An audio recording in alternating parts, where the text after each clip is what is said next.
अरे भाई जल्दी करो, लड़की वाले हमारा इंतजार कर रहे हैं। हाँ हाँ, सब तैयार हो गए हैं। चलो चलो सभी लोग गाड़ी में बैठो।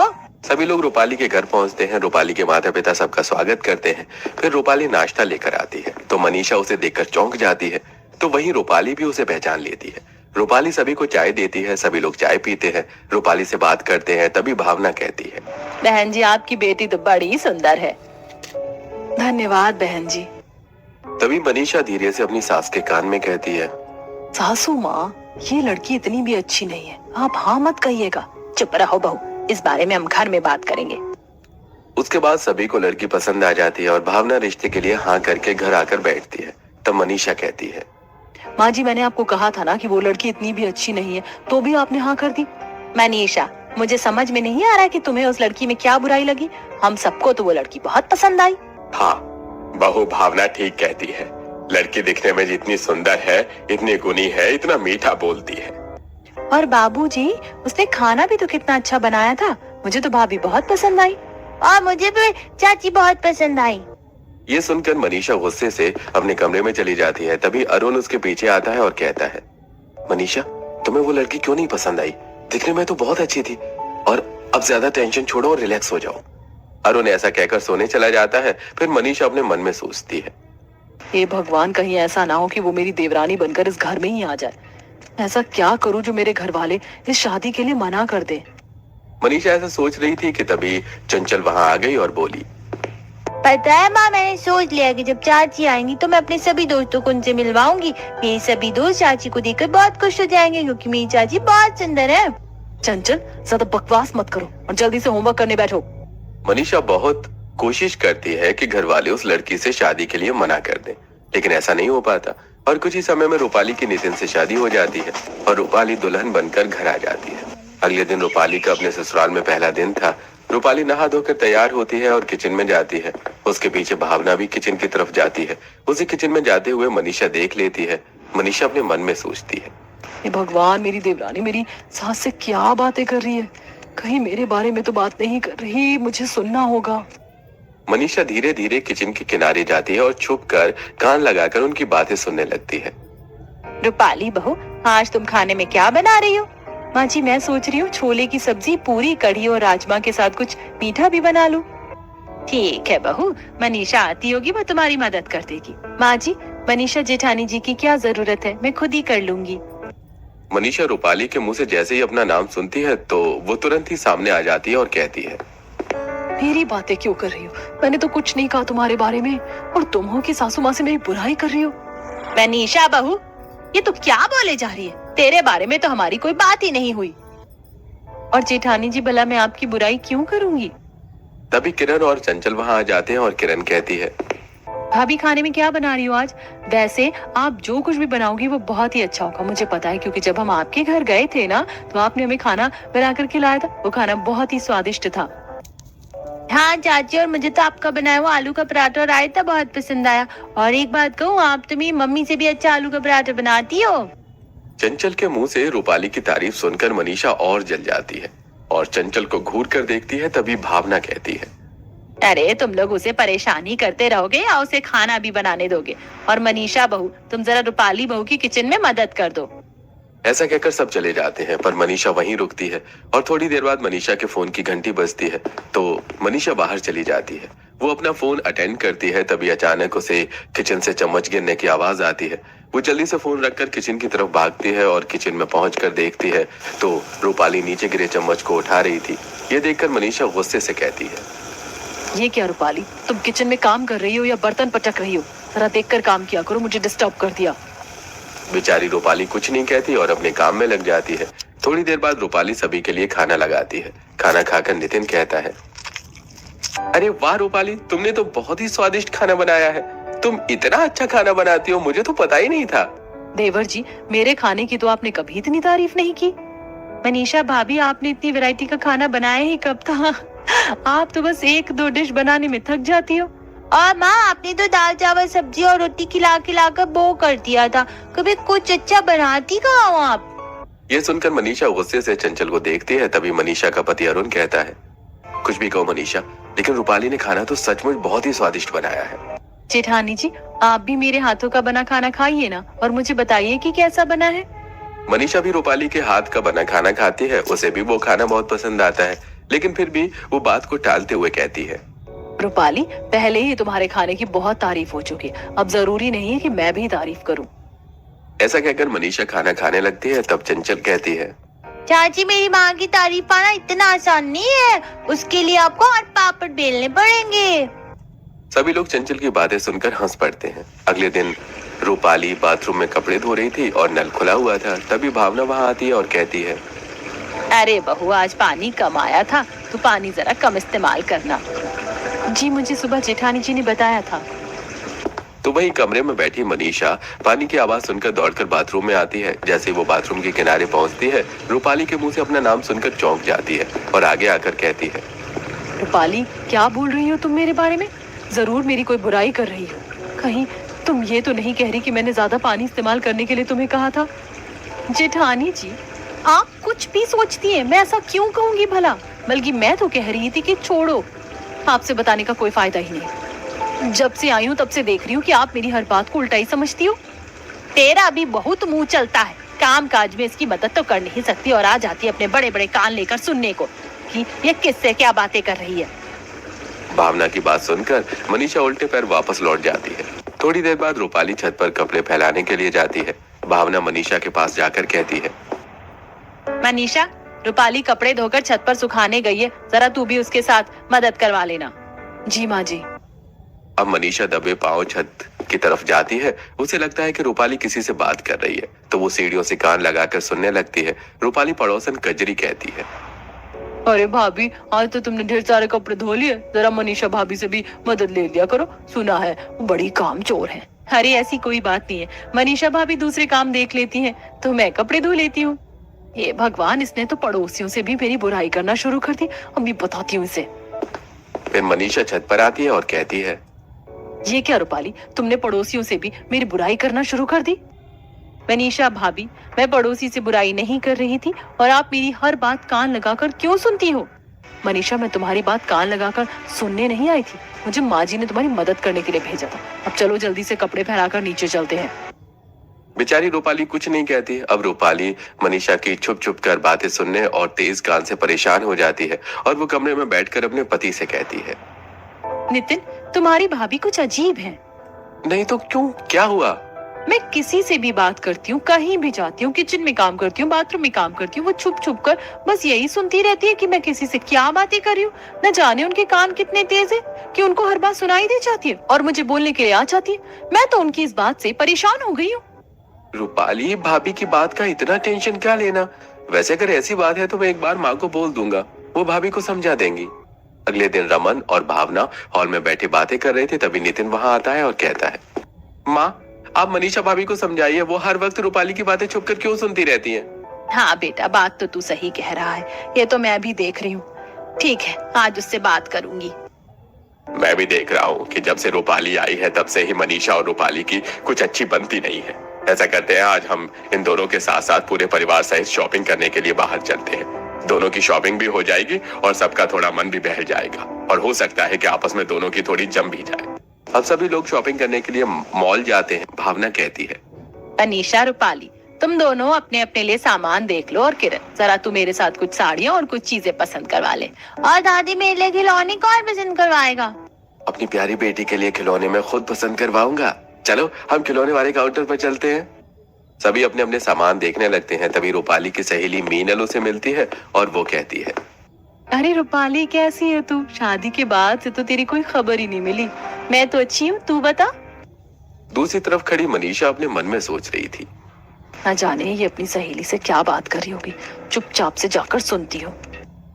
अब मनीषा दबे पांव रूपाली के पीछे आकर खड़ी होकर सामान देखने लगती है। मीनल कहती है, और बता, ससुराल में सब अच्छा है ना? हाँ यार, बाकी तो सब कुछ अच्छा है, लेकिन बस मैं अपनी जेठानी से बहुत परेशान हूँ। वो चुप चुप कर मेरी बातें सुनती है। ये सुनकर मनीषा बहुत गुस्सा होती है और वो अपने आप से कहती है, अच्छा, तो अपनी सहेली से मेरी बुराइयां हो रही है, अभी बताती हूँ। फिर मनीषा उसके सामने आ जाती है और कहती है, क्या कहा रूपाली तुमने कि मैं तुम्हारी बातें कान लगा कर सुनती हूँ? कब देखा तुमने मुझे कान लगा कर बातें सुनते हुए? बेचारी रूपाली अपनी सहेली के सामने घबरा जाती है और कहती है, अरे नहीं नहीं भाभी, मेरा वो मतलब नहीं है, तो बस ये कह रही थी कि भाभी मेरा ध्यान रखती हैं। अच्छा ठीक है रूपाली, मैं चलती हूँ, फिर कभी मिलते हैं। मीनल के जाने के बाद मनीषा रूपाली को गुस्से से देखती है। रूपाली चुपचाप से वहां से चली जाती है। सभी लोग शॉपिंग करके घर वापस आकर बैठते हैं। तब रमन कहता है, अरे भाई आज तो शॉपिंग करके बहुत थकान हो गई है। मनीषा बहू जरा सभी को कॉफी तो पिलाना। और माँ मेरे लिए गर्म दूध भी बनाना। बाबूजी मेरे सर में थोड़ा दर्द है तो आप रूपाली को कह दीजिए। वैसे भी रूपाली तो काम करने में बहुत अच्छी है, वो तो झट से कॉफी बना देगी और चंचल तुम्हारी चाची तुम्हारा दूध भी गर्म कर देंगी। ऐसा कहकर मनीषा अपने कमरे में चली जाती है। तब रूपाली कहती है, कोई बात नहीं बाबूजी, मैं सभी के लिए कॉफी बनाकर लेकर आती हूँ और चंचल के लिए गर्म दूध भी लाती हूँ। रूपाली किचन में जाती है और कॉफी बनाने लगती है। अरुण भी किचन की तरफ जाता है। उसे जाते हुए मनीषा देख लेती है और अपने मन में सोचती है, अरुण किचन की तरफ क्यों जा रहे हैं? जरूर रूपाली ने उन्हें मेरी बुराई करने के लिए बुलाया होगा। चुपचाप चलकर सुनती हूँ कि क्या बोल रही हूँ मेरे पति से। मनीषा भी अरुण के पीछे पीछे आती है और किचन के दरवाजे पर छुपकर बातें सुनने लगती है। अरुण रूपाली से कहता है, रूपाली मेरे लिए कॉफी मत बनाना, बल्कि एक गिलास नींबू पानी बना देना, मेरा जी मचला रहा है। जी मैं अभी बना देती हूँ। आपके नींबू पानी के साथ साथ भाभी के लिए कॉफी भी उनके कमरे में पहुँचा देती हूँ। हाँ ये ठीक रहेगा। मनीषा रूपाली के मुंह से अपना नाम सुनकर तुरंत ही सामने आकर कहती है, बाकी घर वालों के साथ साथ तुमने अब मेरे पति से भी मेरी बुराई करना शुरू कर दिया। ये क्या कह रही हैं भाभी आप? मैं सब जानती हूँ रूपाली, तुम मुझसे बदला लेना चाहती हो। मनीषा ये तुम क्या बकवास किए जा रही हो? जैसा तुम सोच रही हो वैसा कुछ भी नहीं है। अब मनीषा अपने कमरे में चली जाती है। ऐसे समय बीत रहा था और मनीषा की छुपकर रूपाली की बातें सुनने की आदत बढ़ती जा रही थी। फिर एक दिन हॉल में बैठे नितिन अपने माता पिता से कहता है, माँ पिताजी रूपाली का बर्थडे आ रहा है, तो मैं सोच रहा हूँ कि रूपाली के बर्थडे पर एक पार्टी रख लेते हैं और उसमें बाकी मेहमानों के साथ साथ रूपाली के मायके वालों को भी बुला लेते हैं। हाँ बेटा जरूर, इसी बहाने रूपाली के घर वालों का आना भी हो जाएगा और हमारे कुछ मेहमान भी आ जाएंगे। तभी चंचल कहती है, और चाची जी मैं भी अपने सभी दोस्तों को बुला लूंगी। हाँ बेटा जरूर बुला लेना। नितिन बर्थडे पार्टी की तैयारी करता है। फिर बर्थडे वाली रात नितिन एक केक लेकर आता है और हॉल में रखकर सभी को बुलाकर लेकर आता है। रूपाली केक देखकर बहुत खुश हो जाती है। चंचल कहती है, चाची अब खुश होती रहोगी या केक भी काटोगी? रूपाली केक काटती है और सभी को खिलाती है। फिर रूपाली कहती है, मुझे आप सभी से कुछ कहना है। यह सुनकर मनीषा डर जाती है और अपने मन में सोचती है, ये भगवान कहीं रूपाली सबको मेरे बारे में बता तो नहीं देगी। और यही सोचकर मनीषा झट से कहती है, वैसे रूपाली काफी रात हो चुकी है और कल तुम्हारी बर्थडे पार्टी है, तो तुम कल ही बात कर लेना। अरे बड़ी बहू तू बहुत जल्दी में रहती है, जरा रुक तो जा, देखने तो दे कि क्या कह रही है। हाँ बहू बोल, क्या बोल रही थी तू? मैं ये कहना चाहती हूँ कि मेरे चाचा का बेटा है निखिल, उसकी अभी अभी गवर्नमेंट जॉब लगी है। कल की पार्टी में मैं उसे भी इनवाइट करूंगी, आप लोग उससे मिल लीजिएगा। अगर आपको वो लड़का पसंद आता है तो मैं किरण की उससे शादी की बात चलाऊंगी, बहुत अच्छा लड़का है। ये सुनकर मनीषा अपने मन में कहती है, अच्छा तो ये कह रही थी रूपाली, मैं तो कुछ और ही समझी। रूपाली की बात सुनकर सभी घर वाले बहुत खुश हो जाते हैं और रमन कहता है, ये तो बहुत खुशी की बात है और तुमने कुछ सोचा है तो अच्छा ही सोचा होगा। रूपाली के बर्थडे पार्टी के लिए अच्छी सी डेकोरेशन हो चुकी थी, केक भी आ गया था और सभी मेहमान आ चुके थे। रूपाली सबसे हंसकर बातें कर रही थी। तभी निखिल भी वहां आ जाता है। रूपाली सभी लोगों को निखिल से मिलवाती है। निखिल सभी घर वालों को बहुत पसंद आ जाता है। उसके बाद रूपाली बर्थडे शेष और क्राउन पहनकर केक काटती है। सभी लोग तालियां बजाते हैं और फिर सभी साथ मिलकर खाना खाते हैं। मनीषा की नजर पूरे समय रूपाली पर ही रहती है। खाना खाने के बाद जब रूपाली अपनी माँ से बातें करने लगती है, ये देखकर मनीषा अपने मन में कहती है, ये भगवान माँ बेटी मिलकर कहीं मेरी बुराई ना करे। तभी भावना भी रूपाली के पास आ जाती है और बातें करती है। घबराकर मनीषा रूपाली के पास जाती है। वो सुनती है कि वो भावना मनीषा के बारे में रूपाली से कुछ कह रही थी। रूपाली बहू जरा भावना से कह दे कि एक बार चेक कर ले कि सभी मेहमानों ने खाना खाया या नहीं। ये आ तो गई मनीषा भाभी, आप खुद कह दीजिए। क्या क्या आप खुद कह दीजिए। वैसे क्या बुराई कर रही हो तुम माँ जी से मेरे बारे में? मनीषा चुप हो जाओ, वो कुछ नहीं कह रही थी। तुम्हें हमेशा ही बातें उल्टी क्यों समझ में आती हैं? चलो यहाँ से। भावना मनीषा को लेकर चली जाती है, लेकिन रूपाली को बहुत गुस्सा आता है। पार्टी खत्म हो जाती है और सभी लोग अपने अपने घर चले जाते हैं। अगले दिन रूपाली सुबह उठती है और किचन में खाना बनाने के लिए चली जाती है। रूपाली खाना बना रही थी, तभी किरण वहां आती है और कहती है, भाभी कल की पार्टी कितनी शानदार थी ना, कितना मजा आया ना, सभी लोग कितने खुश थे। किरण बातें कर रही थी और रूपाली किचन के दरवाजे पर खड़ी सुन रही थी, पर ना ही तो वो किरण को देख रही थी और ना ही तो कोई जवाब दे रही थी। इस पर किरण कहती है, क्या बात है भाभी, आप मेरी बात का कोई जवाब क्यों नहीं दे रही है? इसीलिए किरण, क्योंकि मुझे किसी से कोई बात नहीं करनी, तुम जाओ यहाँ से। रूपाली को किरण की बात बहुत बुरी लगती है। वो वहां से सीधा कमरे में बैठी अपनी माँ के पास आती है और सारी बातें बताती है। ये सुनकर उसके पिताजी कहते हैं, अरे बेटा, वो बहुत थक गई होगी, कल इतना सारा काम था, अगर थोड़ा शांत रहना चाहती है तो रहने दो उसे। तभी चंचल वहां आती है और कहती है, दादी माँ, चाची को क्या हो गया है? मैंने उनसे अपने लिए आलू का पराठा बनाने के लिए कहा था। उन्होंने कहा कि किचन से जाओ, मैं टेबल पर ला दूंगी। उन्होंने ये भी कहा कि मुझे किसी से कोई बात नहीं करनी है। लगता है कल की बात से बहू अब तक गुस्सा है। थोड़ी देर बाद रूपाली सभी के लिए खाना लगा देती है। सभी लोग खाना खाने बैठते हैं। तब उसकी सास कहती है, रूपाली बहू, तुम्हारी तबीयत कुछ ठीक नहीं है क्या? रूपाली कोई जवाब नहीं देती। भावना फिर से कहती है, क्या बात है बहू, तुम चुप चुप क्यों हो? माँ जी, क्योंकि मुझे किसी से कोई बात नहीं करनी है।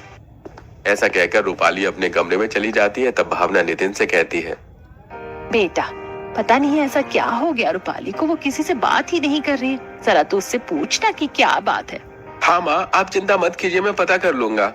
रात को नितिन जब कमरे में आता है तो देखता है कि रूपाली बड़ी खोई खोई थी, कमरे में बैठी थी। नितिन उससे कहता है, क्या बात है रूपाली, कुछ परेशान है क्या? नहीं।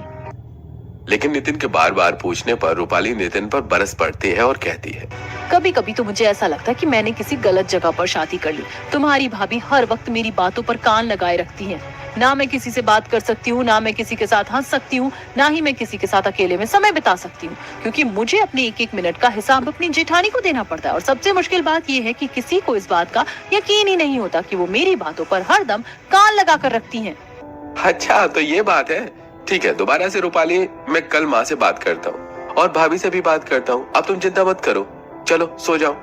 अगले दिन नितिन अपनी माँ से कहता है, माँ, आप भाभी को क्यों नहीं समझाती कि वो हर वक्त रूपाली की बातों को कान न लगाए। रूपाली उनके कान लगाने की आदत से परेशान हो गई है और इसलिए वो किसी से बात नहीं कर रही है। नितिन ऐसा कह ही रहा था कि तभी मनीषा उसकी बातें सुनकर हॉल में आती है और कहती है, ये तुम क्या कह रहे हो नितिन?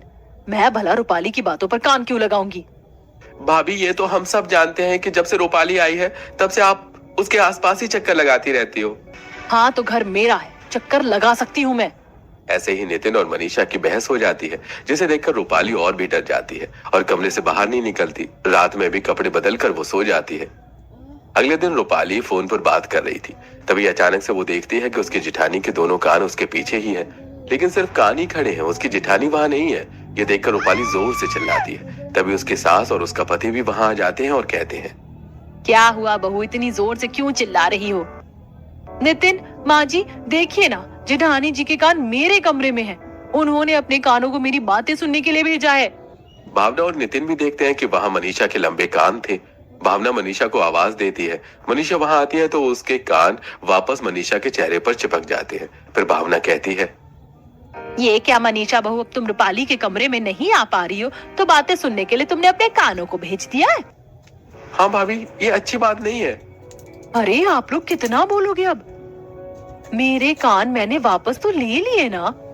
ऐसा कहकर मनीषा वहां से चली जाती है। तब रूपाली कहती है, आप लोगों को यकीन हो गया ना कि भाभी हर वक्त मेरी बातें ही सुनती रहती है। मुझे तो वो कोई भूत प्रेत लगती है जो अपने कान निकाल कर मेरे पीछे लगा देती है। मुझे भाभी से बहुत डर लगने लगा है।